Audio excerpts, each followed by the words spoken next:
नमस्कार दोस्तों, आज मैं आप सभी के समक्ष माघ मास के महात्म्य का छठा भाग प्रस्तुत कर रही हूँ। यदि आपने माघ मास महात्म्य के पिछले 5 भाग अभी तक नहीं सुने हैं तो डिस्क्रिप्शन बॉक्स में उनका लिंक दिया गया है, आप आसानी से सुन सकते हैं।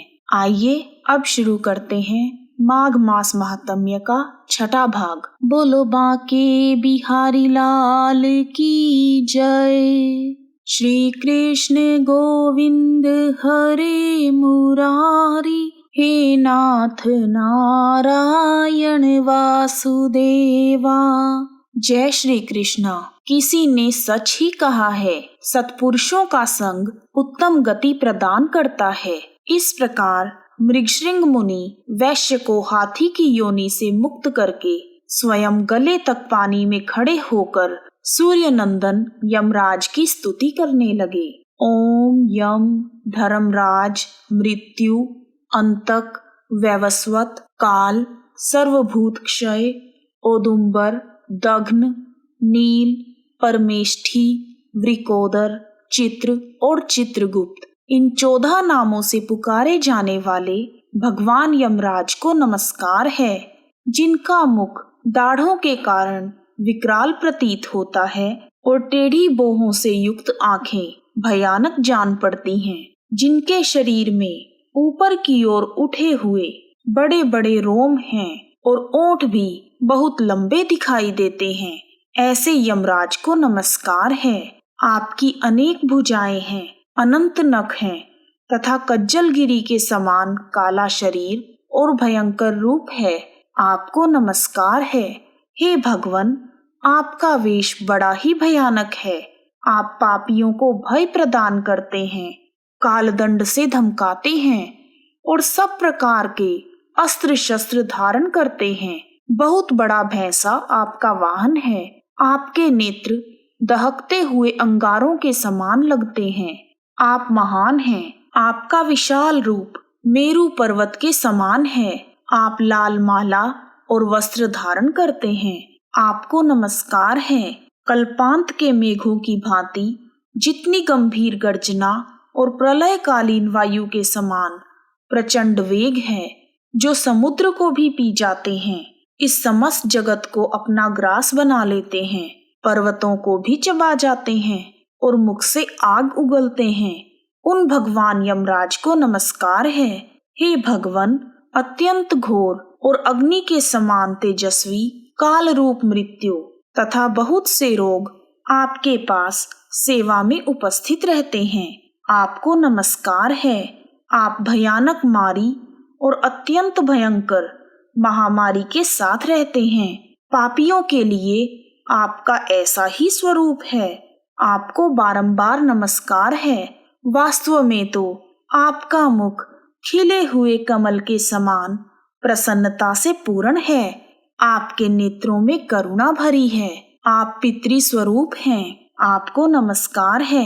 आपके केश अत्यंत कोमल हैं और नेत्र भौहों की रेखा से सुशोभित हैं। मुख के ऊपर आपकी मूछें बड़ी सुंदर जान पड़ती हैं। पके हुए बिंब फल के समान लाल ओंठ आपकी शोभा बढ़ाते हैं। आप 2 भुजाओं से युक्त स्वर्ण के समान कांतिमान और सदा प्रसन्न रहने वाले हैं। आपको नमस्कार है। आप सब प्रकार के आभूषणों से विभूषित रत्नमय सिंहासन पर विराजमान श्वेत माला और श्वेत वस्त्र धारण करने वाले हैं। आपके दोनों ओर 2 दिव्य नारियां खड़ी होकर हाथों में सुंदर चंवर डुला रही हैं। आपको नमस्कार है। आपके गले में रत्नों से जड़े हुए हार बड़े सुंदर दिखते हैं। रत्नमय कुंडल आपके कानों की शोभा बढ़ाते हैं। आपके हार और भुजाबंद भी रत्न के ही हैं तथा आपके किरीट में नाना प्रकार के रत्न जड़े हुए हैं। आपकी कृपा दृष्टि सीमा का अतिक्रमण कर जाती है। आप मित्र भाव से सबकी ओर देखते हैं। सब प्रकार की संपत्तियां आपको समृद्धिशाली बनाती हैं।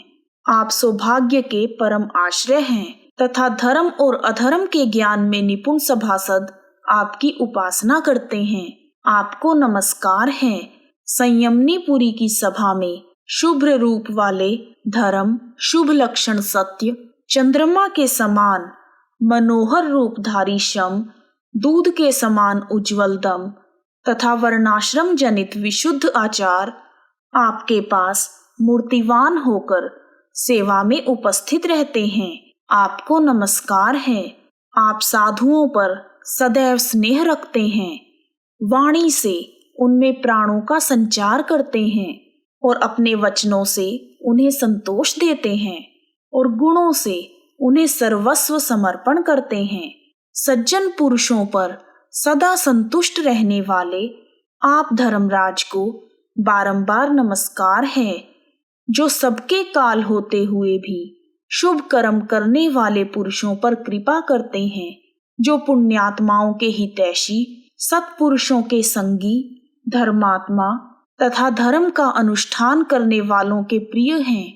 उन धर्मराज को नमस्कार है, जिसकी पीठ पर लटके हुए घंटों की ध्वनि से सारी दिशाएं गूंज उठती हैं तथा जो ऊंचे ऊंचे सींगों और फुंकारों के कारण अत्यंत भीषण प्रतीत होते हैं, ऐसे महान भैंसे पर जो विराजमान होते हैं तथा जिनकी 8 बड़ी बड़ी भुजाएं नाराज, शक्ति, मूसल, खड्ग, गदा, त्रिशूल, पाश और अंकुश से सुशोभित हैं, उन भगवान यमराज को प्रणाम है, जो 14 सत्पुरुषों के साथ बैठकर जीवों के शुभ अशुभ कर्मों का भली भांति विचार करते हैं, साक्षियों द्वारा अनुमोदन करवाकर उन्हें दंड देते हैं तथा संपूर्ण विश्व को शांत रखते हैं।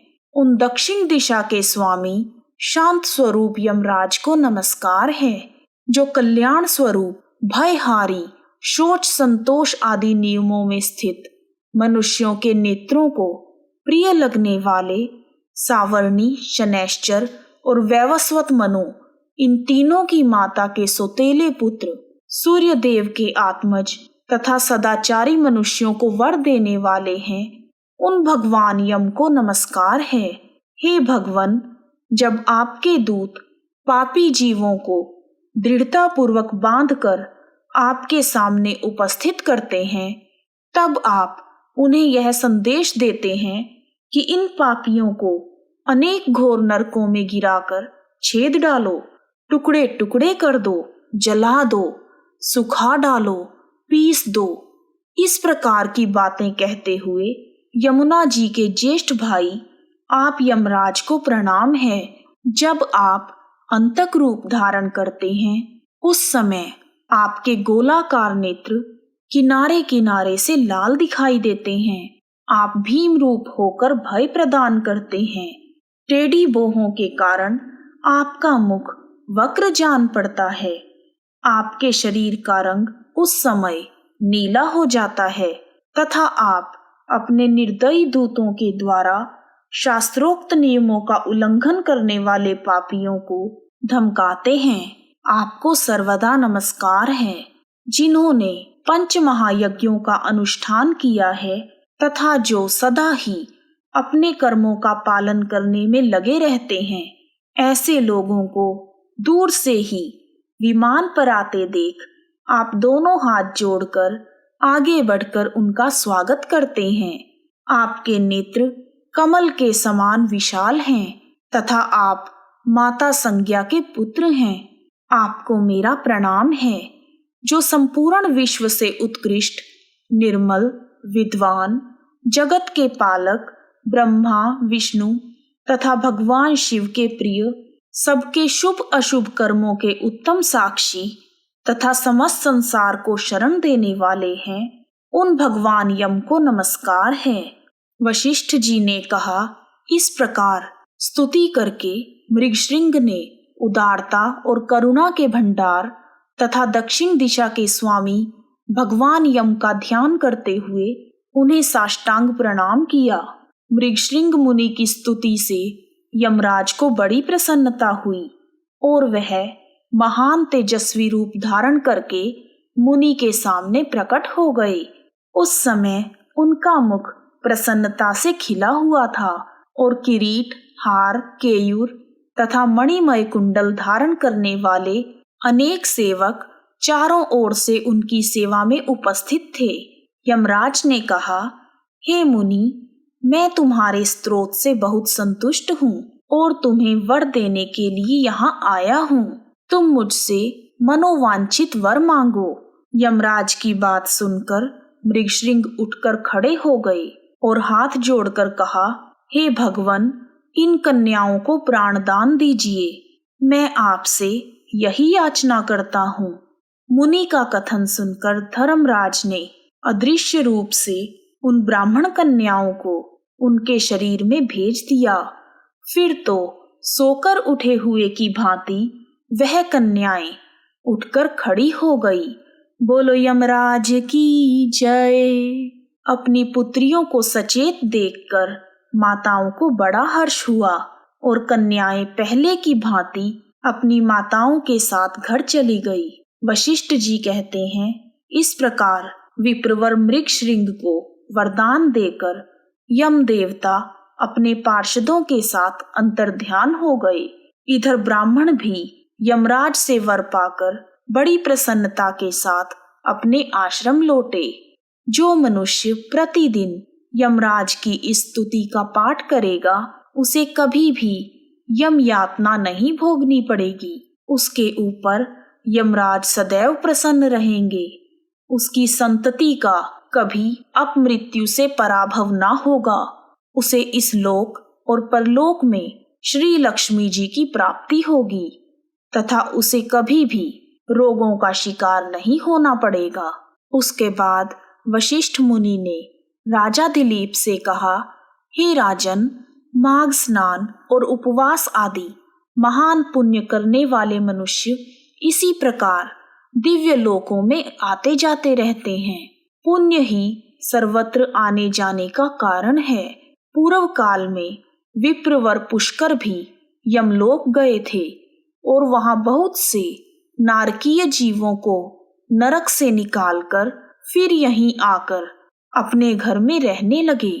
त्रेता युग में जब भगवान श्री राम राज्य करते थे, तभी एक समय एक ब्राह्मण का पुत्र मरकर यमलोक में गया और पुनः जी उठा। क्या तुमने यह बात नहीं सुनी? देवकी नंदन श्री कृष्ण ने अपने गुरु सांदीपनी के पुत्र को, जिसे बहुत दिन पहले ही ग्राह ने अपना ग्रास बना लिया था, पुनः यमलोक से आकर गुरु को अर्पण किया था। इसी प्रकार और भी कई मनुष्य यमलोक से लौटकर आते हैं। इस विषय में आपको संदेह नहीं करना चाहिए। अच्छा, अब यह बताओ कि आप क्या सुनना चाहते हैं? तब राजा दिलीप ने कहा, हे मुने, पुष्कर नामक श्रेष्ठ ब्राह्मण कहाँ के रहने वाले थे? वह कैसे यमलोक में आए और किस प्रकार उन्होंने नरक से पापियों का उद्धार किया? वशिष्ठ जी बोले, हे राजन, मैं महात्मा पुष्कर के चरित्र का वर्णन करता हूँ। वह सब पापों का नाश करने वाला है। तुम सावधान होकर सुनो। बुद्धिमान पुष्कर नंदीग्राम के निवासी थे। वह सदा अपने धर्म के अनुष्ठान में लगे रहते थे और सब प्राणियों के हितैषी थे। वह माघ स्नान और स्वाध्याय में तत्पर रहते थे और समय पर अनन्य भाव से श्री हरि की आराधना किया करते थे। महायोगी पुष्कर अपने कुटुंब के साथ रहते हुए नित्य अग्निहोत्र करते थे। राजन, वह अप्रमेय, हरे, विष्णु, कृष्ण, दामोदर, अच्युत, गोविंद, अनंत, देवेश्वर इत्यादि रूप से केवल भगवान नामों का कीर्तन करते थे। उनका मन सदा देवताओं की आराधना में लीन रहता था। एक दिन सूर्य नंदन यमराज ने अपने दूतों को आज्ञा दी, जाओ नंदीग्राम निवासी पुष्कर को यहाँ पकड़ कर लाओ। यह आदेश सुनकर और यमराज के बताए हुए पुष्कर को ना पहचान कर वह इन महात्मा पुष्कर को लेकर यमलोक चले गए। ब्राह्मण पुष्कर को आते हुए देखकर यमराज मन ही मन भयभीत हो गए और आसन से उठकर खड़े हो गए। फिर मुनि को आसन पर बिठाकर उन्होंने दूतों को बहुत फटकारा। तुम लोगों ने यह क्या किया? मैंने तो दूसरे पुष्कर को लाने के लिए कहा था। भला इन धर्मों के ज्ञाता, भगवान विष्णु के भक्त, सदा माघ स्नान करने वाले और उपवास परायण महान पुरुष को यहाँ मेरे समीप क्यों लाए हो? दूतों को इस प्रकार डांटते हुए यमराज ने पुष्कर से कहा, हे ब्राह्मण, तुम्हारे पुत्र और स्त्री आदि सभी व्याकुल होकर रो रहे हैं, अतः तुम अभी के अभी यहाँ से चले जाओ।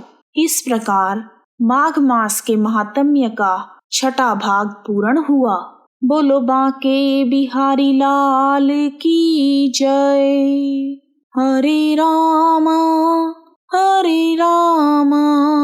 राम राम हरे हरे, हरे कृष्णा